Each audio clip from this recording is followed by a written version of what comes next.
All right, guys, it's time to speculate on a possible scenario that people have been joking about for a long time, but really is something that I think 100% should happen, right? It would be endlessly amusing, right? This scenario is something people have been talking about for a long time, but it's kind of dark. It's kind of brutal. It's kind of messed up. What would happen if Annie Wilkes from Stephen King's Misery got a hold of George R. R. Martin?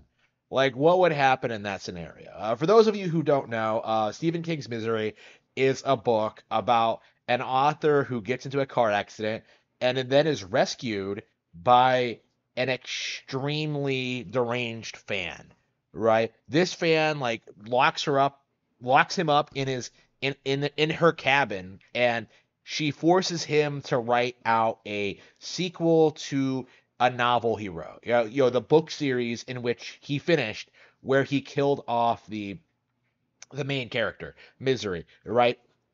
He so he's locked in a room, he's locked in a cabin with like broken legs, being taken care of by this crazy nurse who is forcing him to write the book. Now you can see why this might appeal to like a Song of Ice and Fire fans, right? George is like, getting fatter. He's sitting on his ass, right? He's blogging about how he can't write because the state of the world right now. Fans online are kind of mean to me. Trump. Like George is just making excuses for not finishing the book. And I'm not, keep in mind I'm an author too, right? So I know how difficult it is. I know. I just got off like a 12-hour stint of like me trying to like get through this rough patch. It's hard, okay? Like it's not an easy career choice at all. But I'm not gonna be like, Neil Gaiman, that fraud, and try to tell you that like, actually, George R. R. Martin is not your bitch. Actually, he is, right? Like, if we don't like what he's doing, we're gonna tell him, right? I feel that way very strongly about the situation. So yeah, I do think George needs to get like some kind of motivation to get this book done, to close out the story and like write out his own terrible ending, which I'm sure is going to be no different than the TV show version, right? He is just going to like he has to finish it. Because like what is that going to do if it doesn't get finished, right? People are going to try to say that like, "Oh, it would have been the greatest thing ever if it did get finished." Well, guess what? Like if you gave Martin like, 50 years to write this book. We already gave him 20, right? The first book was published in like what, 98? So we're almost like 20 years in now. Oh no, 30 years in now, right? And we're supposed to believe that like this book series is going to get finished? No. Like anybody who's seen the release schedule knows, like the last book got published in like what, 2011, right? Like I don't think we're going to see the sixth book ever. And of course like the seventh book isn't going to get published. So what we need is Annie Wilkes to get a hold of George R. R. Martin and just tie him down onto the bed, right? She needs to like do the thing she did in the book where like she gets the hammer and she just breaks his legs. I think that happened in the book. I think it's different in the movie. But yeah, like she takes a hammer and she like breaks his legs.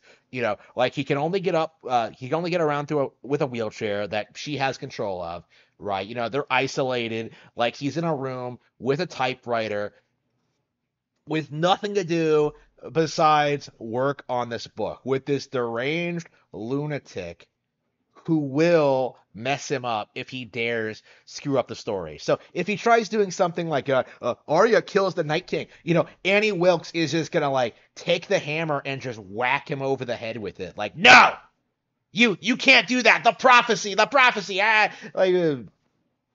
So like George is gonna try to like subvert expectations, right? He's gonna try to put in some like deranged feminist like propaganda in there. He's gonna throw in some leftist thinking, but like based Annie Wilkes is just gonna be sitting there, like browsing Twitter and just being like, no, this is wrong.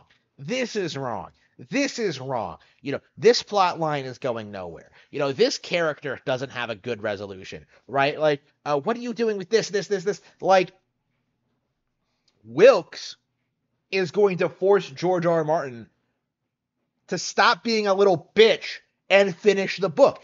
Annie Wilkes is exactly what George needs right now. He needs someone to just tell him that you have to get this done no matter what, no matter the circumstances, no matter what you have to go through. And he is going to have to do it, right? The reality is, George is obligated to finish this book, right? Even I, someone who doesn't like the books, because I actually have standards, I actually have taste, right? I actually read like good books. Like, even I am just kind of like, what are you doing, George? Alienating all your hardcore fans, shitting on your own legacy, shilling for the Democrats, like, oh, winter has come when Trump won in 2016. Like, that is like the most embarrassing thing I think I've seen, like, anyone say.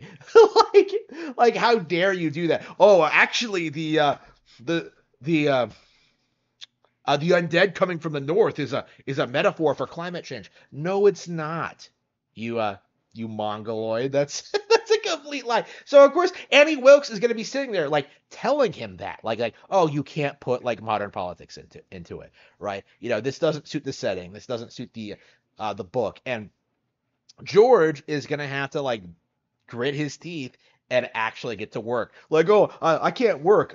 I just don't have the motivation. Slap! Like, she just takes a book and just hits him across the head with it. Like, he goes sprawling. Like, and like, he tries whining again. Like, oh, I'm just not feeling it today. Plonk! Like, she just does it again until he, like, shuts up and gets to typing. He just goes back to the typewriter and just figures out whatever he's going to do next.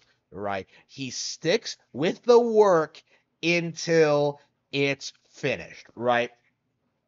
It is like the only way possible for this book to get published, okay? We have to have Annie Wilkes make it happen, right? We got to get George R. R. Martin in this situation. We got to find someone crazy enough, someone insane enough to like recreate the live action to remake the Misery movie, right? We need to get someone who will, like, I don't know, do this, put this on YouTube or something, like live stream the entire process, right? We gotta like, we gotta make this happen, okay?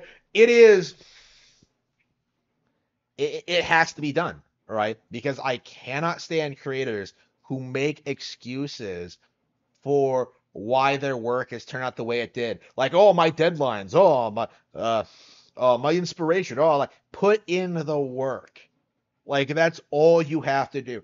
It's not that difficult.